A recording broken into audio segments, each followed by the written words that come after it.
kenapa gue harus masukin ke Universitas Islam Madinah ya? Kan saya nggak pengen anak saya ya emang udah pasti harus jadi ustadz. Nah, stigmanya kalau masuk kampus agama, kayaknya udah pasti jadi marbot gitu, Ustaz. Berbicara tentang Universitas Islam Madinah, kita kasih solusi. Bismillah, Assalamualaikum warahmatullahi wabarakatuh, Ustaz. Waalaikumsalam warahmatullahi wabarakatuh. Wah, ini kasih solusi Goes to Madinah, ini luar biasa, ini edisi spesial. Kali ini bersama Ustadz-Ustadz kita nih, Masya Allah nih, Ustadz Ariful Bahri, ya, ada Ustadz Abu Salama, Ustadz Suja, Hafizahumullah Ta'ala, yang tentunya di sini momen langka abis kita makan-makan tadi. Terima kasih Ustadz atas undangannya. Barakallahu fiikum. Allah yubarik fiik. Hayakallah Ustadz. Hayakumullah. Nah, yang artinya setelah saya dapat dalam tanda kutip traktiran dari Ustadz Arif, Masya Allah, sekarang akhirnya kurang afdol kalau memang ngobrolannya kalau dinikmatin sendirian kayaknya kurang mantap gitu Ustadz. Biar teman-teman juga ikutan apa sih yang lagi diobrolin, kan pengen dapat manfaatnya juga Ustadz ya. Masya Allah. Nah, kenapa juga di sini akhirnya ada Ustadz Suja juga. Ini Ustadz Aceh kita nih. Ya, kami udah ketemu udah dari 2 tahun lalu Ustadz ya. Masya Allah, yang Ustadz Arif juga dan lain sebagainya. Dan Ustadz Abu Salma ini bimbing kasih umroh Ustadz. Travel kami Ustadz. Nah, jadi pas lah kita pertemukan kali ini, obrolannya insya Allah bermanfaat. Yaitu nggak jauh-jauh dari mungkin pertanyaan dari orang tua murid luar sana yang dari mulai bagaimana cara masuk UIM dan kenapa UIM, Universitas Islam Madinah, atau mungkin stigmanya juga orang tua berpikir bahwa kenapa gue harus masukin ke Universitas Islam Madinah ya? Kan saya nggak pengen anak saya ya emang udah pasti harus jadi ustadz. Nah, stigmanya kalau masuk kampus agama kayaknya udah pasti jadi marbot gitu Ustadz. Ya kan begitu stigmanya. Kita ngomong stigma, nah ini harus diluruskan nih. Ya kan, marbot, mengurus masjid, ya meskipun Masya Allah gitu ya. Atau mungkin dari sisi yang lainnya, berarti kalau kita hidup nggak boleh jadi dokter. Apakah harus jadi ustadz? Ah, ini menarik. Kita mulai aja Ustadz ya. Fadhal Ustadz, barakallahu fiikum. Baik, barakallahu fiikum. Assalamualaikum warahmatullahi wabarakatuh. Waalaikumsalam warahmatullahi wabarakatuh. Alhamdulillahirabbil alamin wassalatu wassalamu ala asyrafil anbiya'i wal mursalin wa ala alihi wa sahbihi wa sallama tasliman katsiran amma ba'du. Berbicara tentang Universitas Islam Madinah, sebenarnya universitas ini tidak ada kelebihannya kecuali satu, yaitu kita sedang bertetangga dengan Rasulullah SAW.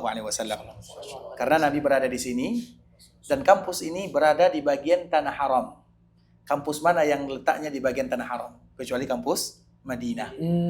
Artinya kita sedang bertetangga dengan Rasulullah SAW. Itulah kelebihannya. Sehingga kaum muslimin tentunya tertarik kuliah di mana? Di Madinah. Karena kampus Madinah dengan Masjid Nabawi, 2 hal yang tidak terpisahkan. Jadi itulah kelebihannya, bahwa dikala kita berada di sini, kita akan diikatkan dengan Masjid Nabawi. Dan kalau sudah Masjid Nabawi, tentunya kita yang kita bicarakan adalah iman, takwa, bagaimana kita beribadah kepada Allah sesuai dengan tujuan Allah menciptakan kita bersama. Itu sekilas tentang kelebihan kampus Universitas Islam Madinah, karena kita menjadi tetangga baginda Rasulullah SAW. Dan tentunya kami di sini, di antara salah satu kelebihan kampus Madinah ini adalah kampus yang banyak menerima mahasiswa luar. Dan bahkan di antara salah satu yang paling menarik ya, bahwa kampus ini untuk orang luar negeri gratis, kalau untuk orang dalam mereka berbayar. Sehingga pernah orang Arab itu protes kepada rektornya. Pak Rektor, kenapa kami berbayar? Orang luar itu gratis. Semestinya kami yang gratis. Kan biasa kan, orang luar gratis, ini orang dalam yang bayar. Terbalik. Apa kata Pak Rektornya? Dengan jawaban yang agamis lah istilahnya. Karena tujuan mereka semuanya bukan untuk dunia, tapi untuk bagaimana menyampaikan risalah baginda Rasulullah SAW. Maka rektor ini mengatakan, wahai anakku ketahuilah, bukankah di antara salah satu ajaran Nabi kita adalah memuliakan tamu? Artinya yang dari luar itu adalah tamu kita. Maka kita muliakan mereka, kita berikan tempat tinggal, kita gratiskan biayanya. Sedangkan kalian berada di sini. Kalian yang semestinya harus menyambutnya. Dan mereka tamunya. Dan alhamdulillah kami bertamu di sini, ada yang 4 tahun, ada yang 8 tahun, ada yang seperti kami lebih dari 15 tahun bertamunya. Bertamu 15 tahun ya. Jadi ini tamu apa namanya? Kecuali tamunya di kampung baginda Rasulullah SAW. Artinya itulah kemuliaannya di kota Madinah, kampus Universitas Islam Madinah. Kemudian juga yang harus kita ketahui, saya selalu ingin mengingatkan sebuah kisah tentang Imam Malik. Imam Malik adalah imam yang berasal lahir di kota Madinah belajar di kota Madinah, mengajar di kota Madinah, dan wafat di kota Madinah. Dia tidak pernah keluar dari kota Madinah. Nah, apa kelebihannya? Salah satu kitabnya adalah Al-Muwatta. Jadi kitab Al-Muwatta ini, Al-Muwatta itu artinya mudah. Jadi kitab Al-Muwatta itu Al-Muwatta artinya mudah. Dan dia mengarang kitab ini, padahal kitab Al-Muwatta di zamannya sudah banyak sekali. Banyak sekali kitab Al-Muwatta.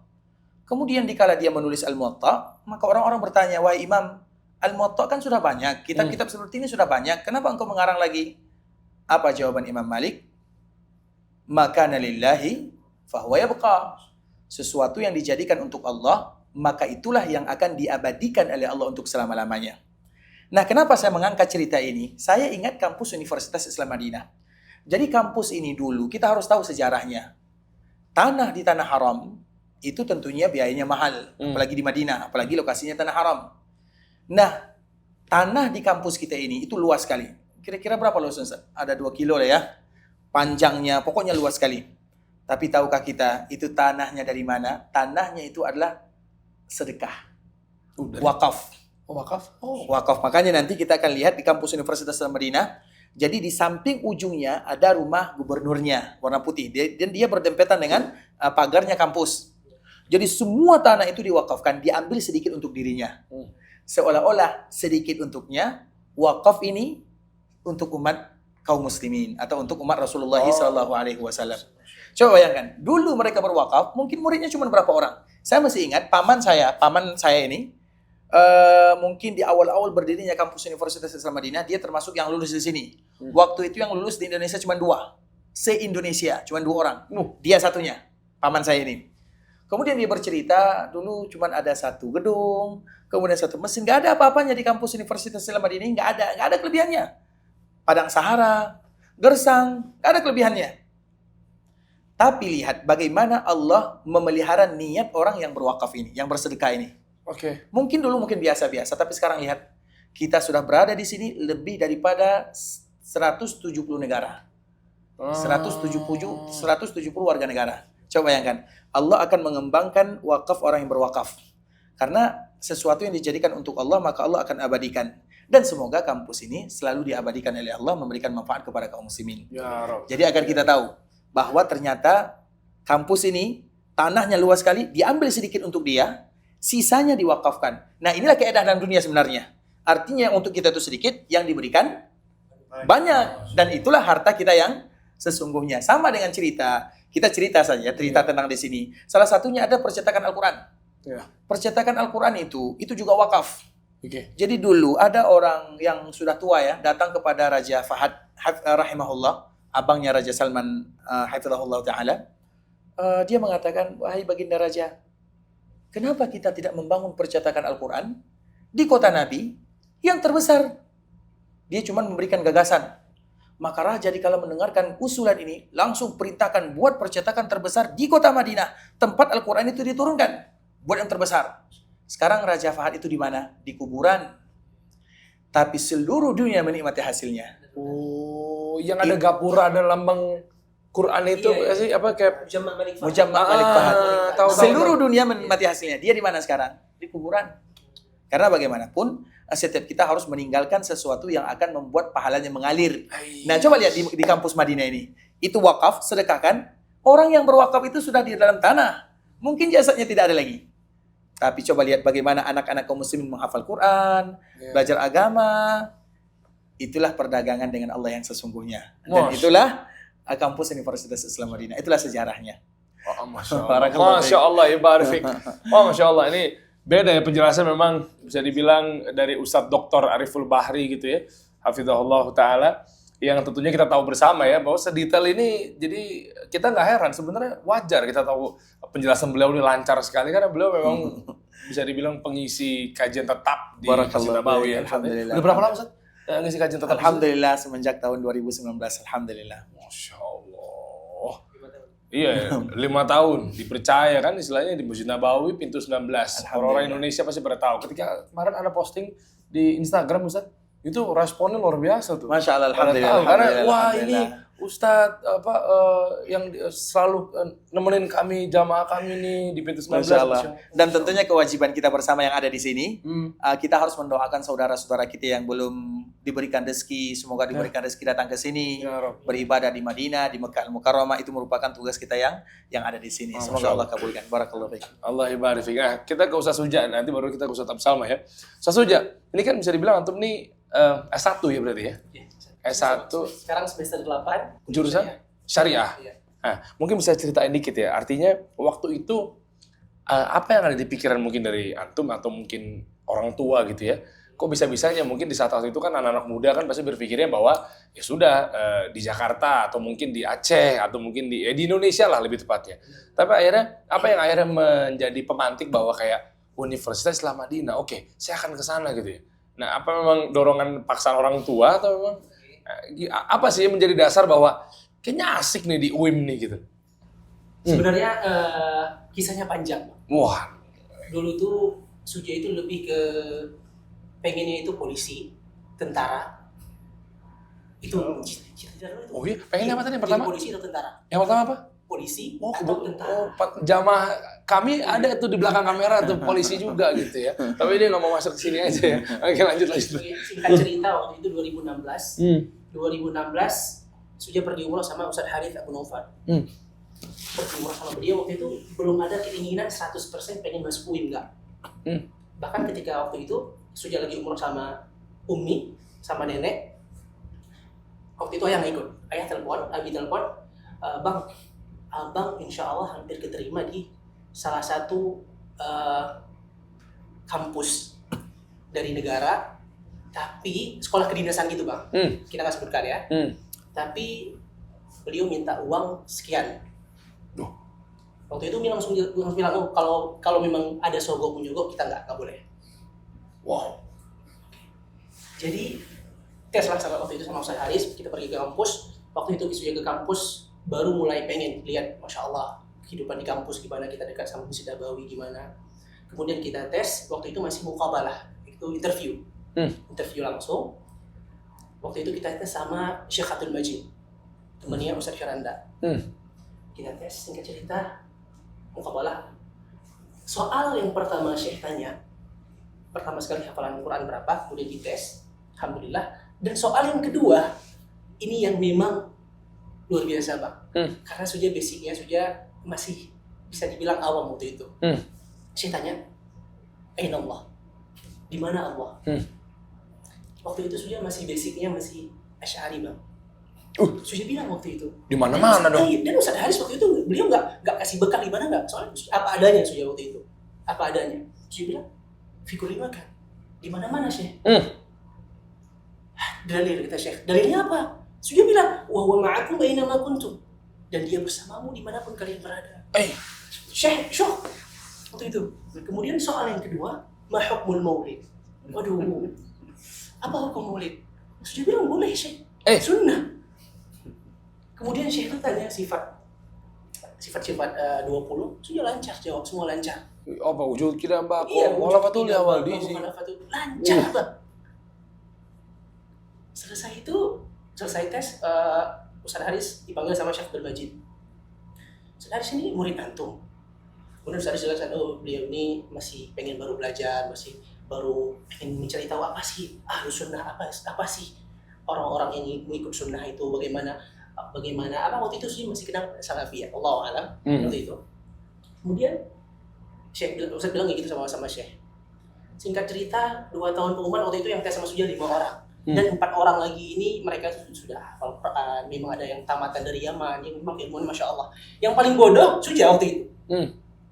Tapi pas pulang itu, memang intinya kalau ditanya apa trik untuk lulus di kampus, doa. Waktu itu Suja pulang memang udah pesimis Bang, nggak bakal lulus Suja nih. Tapi orang tua itu ketika ditanya Umi, ketika ditanya sama teman-temannya, Suja insya Allah kuliah di mana? Di Madinah insya Allah. Bahkan Suja bilang sama Umi, Suja malu kalau nggak lulus. Umi bilang gitu terus. Kemudian Umi bilang, insya Allah kamu lulus. 2 tahun kemudian, pas ingat Suja hari pertama Ramadan, malam pertama mau taraweh, telepon sama Ustaz Haris, nama Suja keluar lulus. Berdua sama teman. Kok bisa? Mana Ustaz? Enggak, gimana Ustaz? Saya maaf izin Ustaz ya. Ya, ya, Ana masih cetek lah ilmunya. Tapi kan kalau denger kisah tadi yang kita tahu bahwa ini negeri tauhid gitu ya, yang istilahnya semua yang kita dapati materi-materinya adalah sesuai dengan yang dicontohkan oleh Rasulullah SAW gitu kan. Tapi kalau kita tadi mendengar, maaf ya, akidah yang disampaikan oleh tadi Sujah saat waktu itu kan, ya itu kan bisa dibilang bukan sesuai dengan yang dicontohkan oleh Rasulullah SAW gitu kan. Kayak Allah di mana-mana dan seterusnya gitu kan. Ditambah lagi tadi apa ya yang kayak begitu-begitu gitu kan. Maksudnya kok bisa keterima gitu Mas? Maksudnya bentuk toleransi kah UIM itu atau apa gimana sih Ustaz? Apa memang ngelihat bahwa ini awam, potensi nih, saatnya kita dakwain apa gimana Ustaz? Masya Allah ya, barakallahu fiik. Tentunya taufik, hidayah pasti di tangan Allah Azza wa Jalla. Dan tujuan kampus Universitas Islam Madinah ini tentunya hanya menyampaikan, memaksa tidak mungkin. Sama dengan cita-cita Rasulullah SAW, yaitu ma'alika ilal balagh. Tujuannya menyampaikan, diterima alhamdulillah, tidak diterima, maka kita berdoa kepada Allah, semoga suatu saat nanti diterima. Terutama masalah di Universitas Islam Madinah ini, kami selalu menyampaikan bahwa di sini, kalau kita ingin melihat apa yang mereka ajar, maka tentu dilihat muqarrarnya. Muqarrar itu selabusnya lah kalau bahasa kita ya, apa yang diajarkan. Dan kita selalu mengulang ya, di zaman kami dulu, kalau pembahasan akidah, yang dibahas adalah akidah At-Tahawi. At-Tahawi itu adalah mazhabnya Abu Hanifah, Hanafiyah. Dan Imam Abu Hanifah salah seorang ulama. Kita tahu ulama Abu Hanifah yang lahir pada tahun 80 Hijriah, meninggal pada tahun 150 Hijriah. Kemudian, kalau belajar tentang fikih, yang diangkat waktu itu adalah karangan Ibnu Rushdi. Ibnu Rushdi itu Maliki, Imam Malik. Kalau belajar tentang misalnya tafsir misalnya, yang kita bahas ada tafsir Ibnu Katsir. Dan Imam Ibnu Katsir, salah seorang ulama yang meninggal pada tahun 774 Hijriah ini, adalah mazhabnya Syafi'i. Jelas gitu. Artinya, yang Abu Hanifah diambil, Imam Malik juga diambil, Syafi'i juga diambil, kalau Hambali sudah pasti. Karena memang di era sini, mereka mazhabnya secara umum itu adalah Hambali. Imam Ahmad bin Hanbal. Imam Ahmad bin Hanbal. Oke. Tapi ingat, itu hanya sekedar mazhab. Karena bermazhab itu tentunya dianjurkan. Tapi ingat, semakin banyak guru, mazhab itu artinya pendapat ya. Mazhab itu arti pendapat, berguru, semakin banyak guru kita tentunya semakin banyak pula wawasannya. Tapi yang harus, yang ingin kami sampaikan, kita ingat seperti misalnya Imam Syafi'i. Imam Syafi'i punya murid namanya Imam Al-Muzani. Imam Al-Muzani ini, dia dipanggil dengan Syafi'i kecil. Saking samanya dia dengan Imam Syafi'i. Namanya Imam Al-Muzani. Nah, Imam Al-Muzani ini, kan Syafi'i tentu dia mazhab Syafi'i. Dia punya saudari perempuan. Nah, saudari perempuan dia ini, dia punya anak. Anaknya itu namanya At-Tahawi. At-Tahawi itu adalah salah seorang ulama bermazhab Abu Hanifah. Sedangkan saudara ibunya apa bahasa kita saudara ibunya? Tante. Bukan saudara ibunya. Om lah. Imam Muzani ini punya ponakan, namanya Tahawi. Muzani induknya Syafi'i, ponakannya induknya Hanafi. Bisa dipahami ya? Artinya ternyata mazhab, setiap daerah punya mazhab itu tidak menjadi masalah. Dan di kampus Universitas Islam Madinah juga diajarkan semuanya. Tapi tentunya dalam masalah fikih, sedangkan dalam masalah akidah, kita semuanya pasti sama. Itu mazhab Ahlussunnah wal Jamaah. Makanya kalau seandainya kita perhatikan, kenapa para ulama itu jarang menulis kitab akidah, terutama ulama mazhab? Karena semuanya sama. Jadi mau kita nulis apa lagi, itu intinya. Gitu. Jadi sama. Begitu juga dengan yang diajarkan di sini. Yang diajarkan di sini dilihat selabusnya, muqarrarnya. Biasa semuanya, nggak ada doktrin ini, doktrin itu. Makanya dilihat dari apa yang tadi diajarkan. Alhamdulillah memberikan kesan bahwa semuanya diambil. Gitu. Tapi bagaimana dengan yang sisanya yang 4 orang itu? Keterima nggak? Kita berdua yang diterima. Ya, kalau Allah yang sisa itu belum diterima. Tapi pas dites akidahnya, jawabannya benar semua. Lah, gimana Ustaz? Maksudnya apakah memang justru kalau udah ngerti ngapain belajar gitu? Apa gimana? Berarti kalau masalah diterima itu tentunya rezeki ya. Karena bagaimanapun Madinah sama dengan kita melaksanakan ibadah umroh ini. Ibadah umroh ini kadang banyak yang kadang-kadang tukang sapu tapi pergi umroh kan, pergi haji malah. Kami ingat cerita ya bagaimana orang teman di Libya, dia bajunya cuma 2 helai. tapi berangkat haji plus. Bayangkan, rezeki kan? Nah, begitu juga di kampus Madinah ini. Kan Madinah, itu kan rezeki dari Allah. Kalau rezeki dari Allah itu bukan aturan kita, bukan kita yang ngatur. Oke. Kadang ini kelulusan itu semuanya mutlak dari Allah Subhanahu wa taala. Yang pintar itu banyak, tapi yang rezeki itu Allah yang mengatur. Masya Allah, barakallah. Bahkan ada cerita yang paling indah ya. Kami selalu mengangkat cerita ini ya. Jadi dulu kalau S1, kalau bakalirius itu angka terakhir di kartu mahasiswanya itu angka 0. Kalau diplom itu angka terakhirnya itu angka 5. Kalau magister itu angka 6. Itu kode terakhir dalam kartu mahasiswa.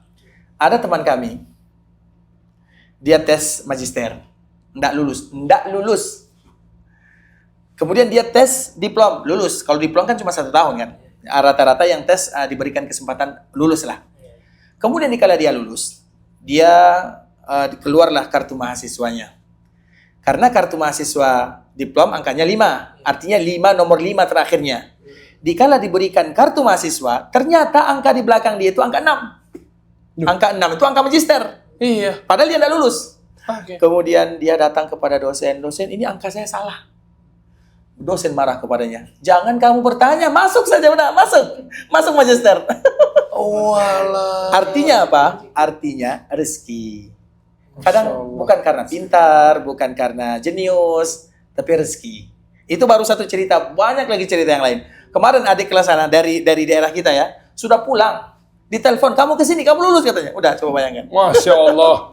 Artinya begitulah Madinah itu. Kenapa tadi kita menyebutkan? Karena kampus ini adalah kampus yang berada di tanah haram, kita bertetangga dengan Nabi. Tentu itu semua rezeki dari Allah Subhanahu wa taala. Makanya orang yang mendaftar jangan pernah, saya tidak pandai bahasa Arab, pondok saya biasa-biasa saja, belum muadalah. Ketahuilah, kalau seandainya kita menembus jalur langit, kalau bahasa kitanya ya, tentunya kita meminta kepada Allah, tergantung siapa yang paling banyak permintaannya dan siapa yang paling khusyuk permintaannya. Maka orang yang serius meminta pasti dikabulkan oleh Allah Azza wa Jalla. Cepat atau lambat pasti dikabulkan oleh Allah Azza wa Jalla. Makanya banyak mahasiswa di sini sudah tua-tua.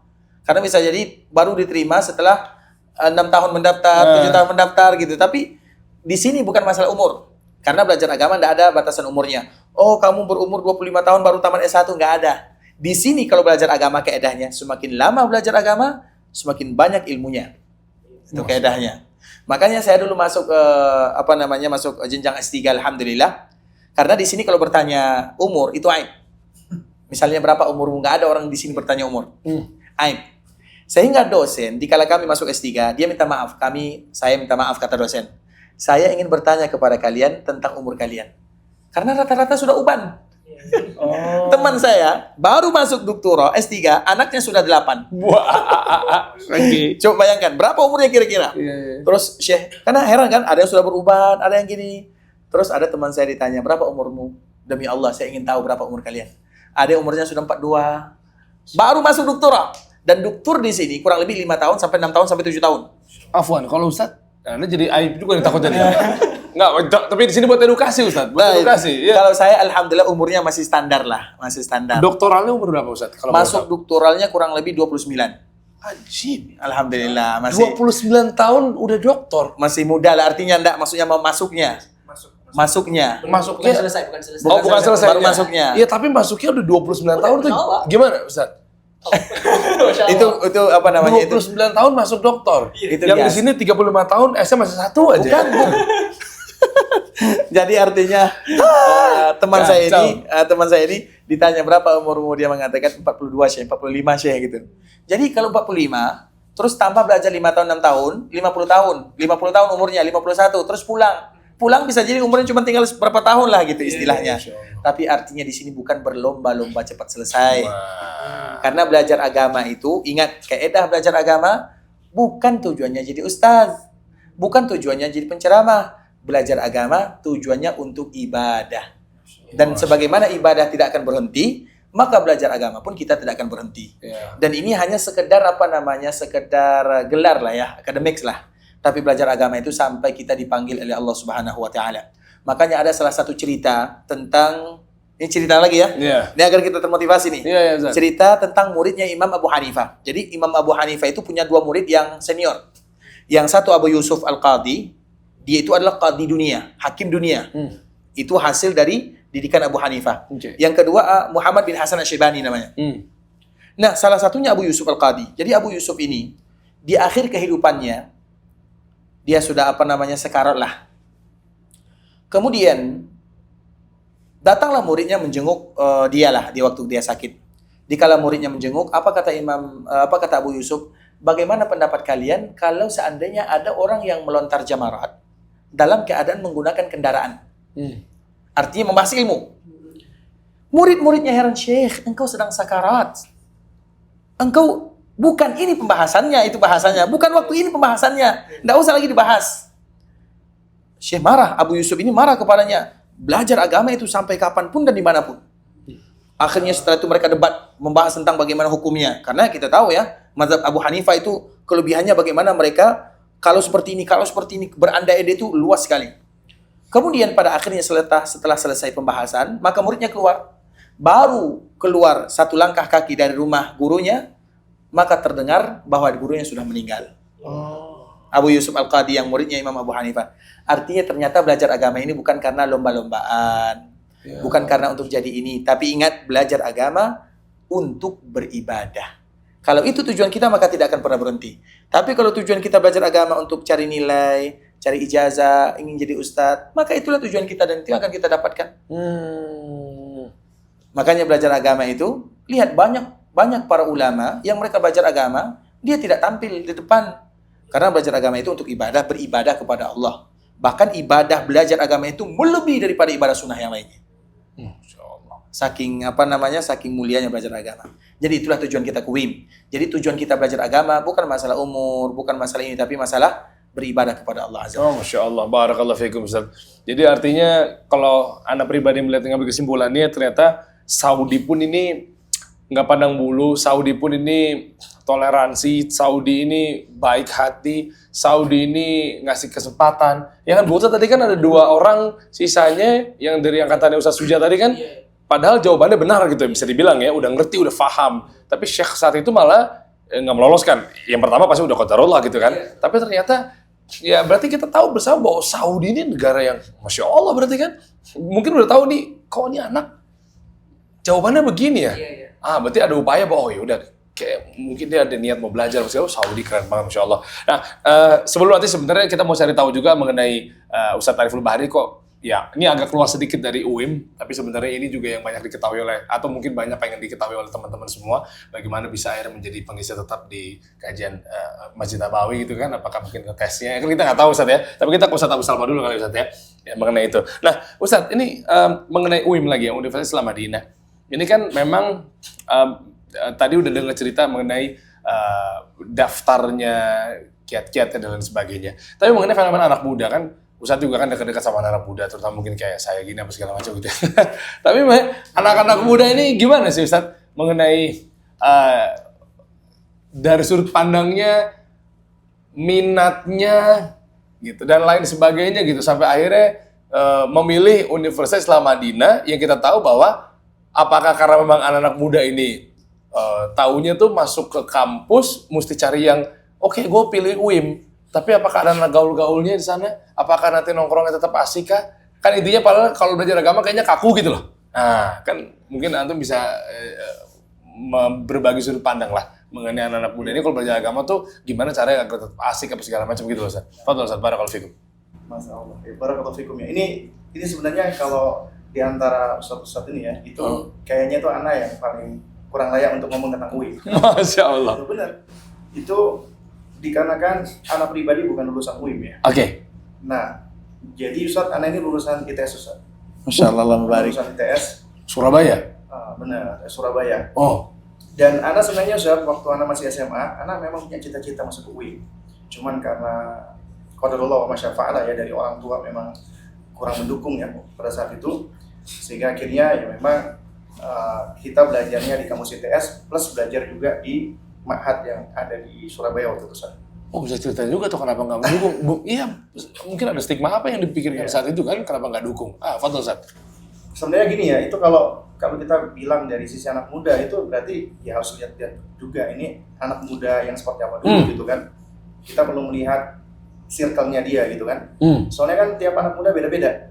Kalau biasanya mereka yang circle-nya kumpul dengan kawan-kawan yang baik, ya kawan-kawan yang ibaratnya yang sudah hijrah, itu biasanya semangat belajarnya tinggi.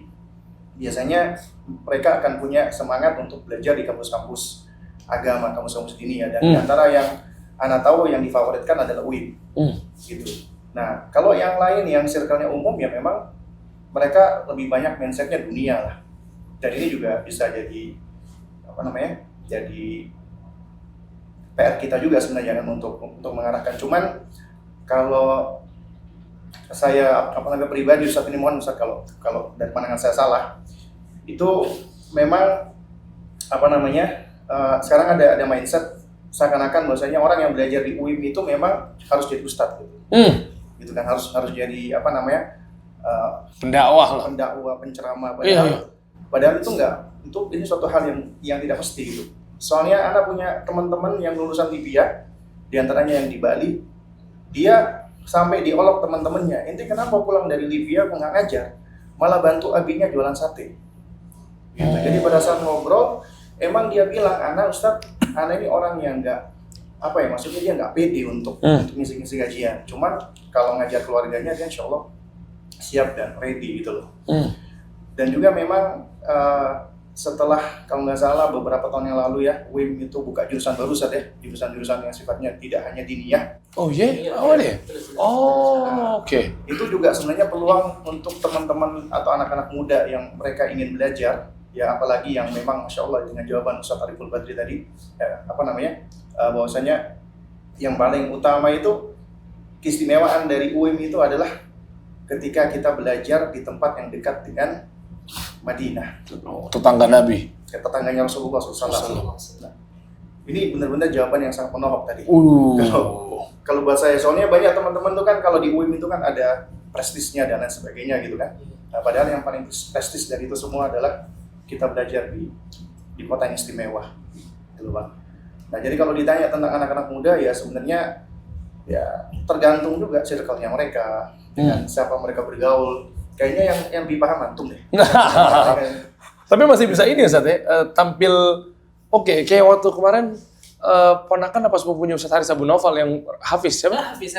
Yang rambutnya panjang itu. Iya kan? Pakai jas gitu. Ponakan kan? Dan lain sebagainya. Itu mungkin kalau dari negara-negara lain yang kuliah di UIM juga yang pakai sneakers bawahnya, ya, pakai sweater, hoodie, kaos kaki yang kayak apalagi dari Prancis, dari Inggris itu kan keren-keren banget ya. Ternyata masih bisa asik juga ya Ustaz ya. Gimana Ger? Mungkin Ustaz bisa menambahkan ya. Maksudnya ini akhirnya menjadi satu minat gini kali ya. Orang berpikir bahwa anggaplah UIM atau mungkin universitas agama gitu. Kalau di sana ya berarti gue tiap hari pakai baju koko dong. Tiap hari pakai gitu loh Ustaz. Maksudnya kan kayak image-nya kan ya, anak-anak muda kan gimana coba. Sekarang mungkin kiat-kiatnya atau mungkin apa akhirnya menjadi daya tarik khusus gitu Ustaz, mengenai Universitas Islam Madinah gitu Ustaz. Taib ya, masalah penampilan. Iya. Apalagi dikala kita belajar agama ya. Sebenarnya ini dikembalikan kepada kaidah yang disebutkan oleh para ulama. Kami dulu belajar agama bukan untuk Allah Subhanahu wa taala. Bisa jadi untuk tren lah, orang kuliah di sini kita ikut-ikutan gitu lah. Artinya ikut-ikutan lah. Kami dulu belajar agama bukan untuk Allah. Tapi setelah kami belajar agama, agama itu tidak mau kecuali kita untuk Allah Subhanahu wa taala. Ini maknanya dalam ya. Jadi mungkin banyak di antara kita yang belajar dimanapun ya, salah satunya di Madinah, bisa jadi tujuannya lain ya. Saya tujuannya ini, pertama kali dia belajar bukan untuk Allah. Tapi semakin dia belajar, ilmu itu tidak mau kecuali untuk Allah. Karena ilmu agama itu membawa kita kepada Allah. Jadi perubahan itu akan tampak pada dirinya setelah semakin banyak dia belajar. Mungkin pertama kali masih gaul-gaulan lah. Gaul, begini gaul, ucapannya gaul. Tapi setelah semakin lama dia belajar, ilmu itu akan menggiring dia kepada Allah. Maka itulah yang disebutkan oleh Allah Azza wa Jalla, innama yakhsyallaha min ibadil ulama. Yang paling takut kepada Allah itu adalah ulama. Ulama itu artinya orang yang tahu tentang Allah. Iya, mungkin dulu awal-awal belajar biasa untuk cari nilai, cari ijazah, cari apapun lah namanya. Tapi ujung-ujungnya dia akan tergiring kepada agama Allah Azza wa Jalla. Itu diantara salah satu kalimat yang paling bagus kami rasa ya dari kalangan para ulama. Bagaimana ilmu itu sendiri yang akan mengajak kita. Kemudian masalah tampil atau tidak tampil. Ilmu itu tentunya Tujuan pertama adalah ibadah. Ya.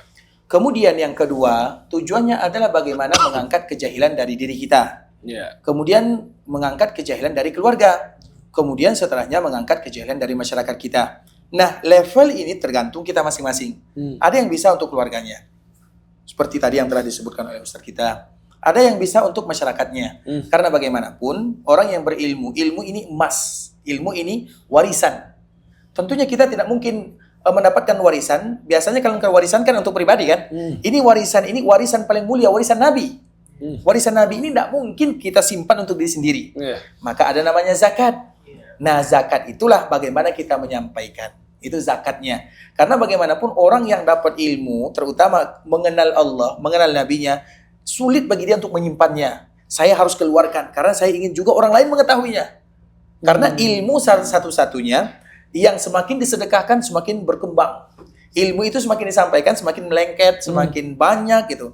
Berbeda dengan harta kan, harta semakin dikeluarkan semakin kurang bagi kita. Tapi kalau ilmu semakin disampaikan semakin banyak jumlahnya. Nah, jadi itulah. Tapi menyampaikan, ada orang yang menyampaikan depan umum, ada orang yang menyampaikan untuk keluarga, minimal untuk dirinya sendiri. Kalau seandainya dikala kita tamat Madinah, kita tidak berdakwah kecuali kita bisa menyelamatkan diri sendiri, maka itulah orang yang beruntung sesungguhnya. Masya Allah, barakallahu fikum. Mantap nih UIM nih. Ustaz Suja, berarti bisa ceritain dong tadi ya, yang sesuai dengan tadi Ustaz Arsul Bahari sampaikan ya, mengenai di UIM ini berarti benar. Malah justru dikasih ongkos, dikasih bulanan, Pak. Oh iya? Benar. Boleh tahu berapa sih nilainya? Kita di sini itu dapat, yang pertama kita semua sisi di cover sama kampus. Mulai dari tiket pulang pergi setiap tahunnya, Pak. Hah? Jadi kalau kita ada lebaran pulang ke Indonesia, itu baliknya udah disiapin ongkosnya lagi? PP? Bahkan tiket domestiknya. Oh, oke. Pertama, kemudian bulanan, Pak. Bulanan mungkin kalau dikurskan sekitar 3,5 juta Ustaz ya. Kurang lebih segitu. Kemudian kita ada di setiap semester itu, setiap tahunnya itu ada uang untuk beli kita. Untuk beli muqarrar yang tadi. Untuk beli buku. Oke. Kemudian kesehatan sudah di cover. Kesehatan. Ada klinik di kampus. Bahkan kalau misalnya yang bawa istri ke sini, itu juga di cover, Bang. Misalnya kita lahiran, itu di cover. Free, Pak. Lah, udah kayak kerja ya? Udah kayak ASN atau PNS gitu ya? Bahkan kalau misalnya kita itu dapat nilai yang bagus 1 tahun, itu kita dapat bonus, badal imtiaz namanya. Dapat bonus lagi. Oh, oke. Jadi dikasih semua berarti. Itu raja apa gimana sih, Sat? Ada rektor apa gimana sih? Intinya itu rezeki dari Allah. Masya Terima saja sudah. Allah. Bayangkan, Bang, di UIM itu, kurang lebih mahasiswa itu ada 16.000, Bang. Itu cuma di UIM, belum lagi di kampus Ummul Qura, belum lagi di kampus seluruh Arab Saudi. Mungkin ada ratusan ribu mahasiswa yang dibiayai sama Arab Saudi. Ratusan ribu mungkin. Dan itu bukan setiap tahunnya, berganti lagi, lulus, masuk yang lain lagi, Bang. Sekarang aja mahasiswa Indonesia 1.200 Ustaz. 1.600. 1.600 sudah, 1.600 sekarang. 1.600. Itu cuma di UIN doang. Belum di kampus Ummul Qura, belum di kampus yang di daerah-daerah lainnya.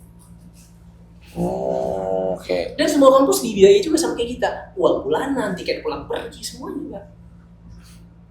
Soalnya gaungnya nggak kedengeran kalau Saudi ternyata sebaik ini gitu loh maksudnya. Kita tahunya kan, oh ya udah ya belajar agama udah gitu aja ya. Makanya kalau orang bilang Saudi ini jahat, Saudi ini Wahabi atau itu, mungkin dia belum kesini sih, Pak.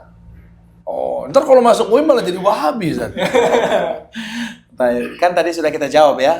Lihat muqarrarnya, dilihat ininya, silabusnya, apa yang diajar. Alhamdulillah kita semuanya transparan, jelas.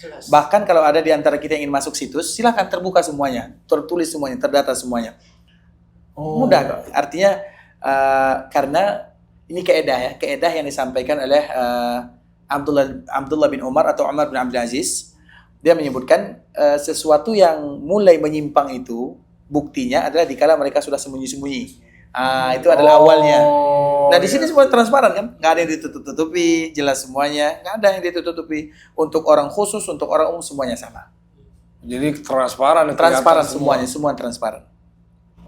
Dan di sini itu nggak ada paksaan, kamu harus ikut saya enggak. Contoh saja belajar sama Syekh Aiman Al-Habsyi, Ustaz. Dia bilang, Kamu dari mana? Indonesia. Kamu wajib belajar mazhab Syafi'i. Kenapa? Kalau kamu berdakwah di Indonesia, itu kamu nggak menyelisihi orang-orang Indonesia. Kata beliau. Kita ini udah sedikit yang berdakwah, tapi jangan bikin masalah gitu. Kata beliau. Belajar mazhab Syafi'i. Ajarkan umat dengan mazhab Syafi'i. Jangan bikin gaduh. Oh malah beliau begitu ya? Kata beliau begitu. Biar bisa hikmah nih kalau bisa dakwah ya. Bikin gaduh contohnya gimana misalnya? Biasanya jangan bikin kacau masyarakat itu, bikin pusing masyarakat. Oke. Karena kan di Indonesia kita emang mazhabnya Syafi'i ya banyak. Iya. Kata kalian wajib belajar Syafi'i. Oke. Ini cocoknya sama budaya setempat ya? Lebih gampang untuk berdakwah, bergaul sama masyarakat gitu, Bang. Oke. Jadi begitu balik pun juga akhirnya jadi fitnah bahwa kayak kok kamu begitu balik ke sini malah kayak kesannya berubah drastis nih bagi sih. Oke.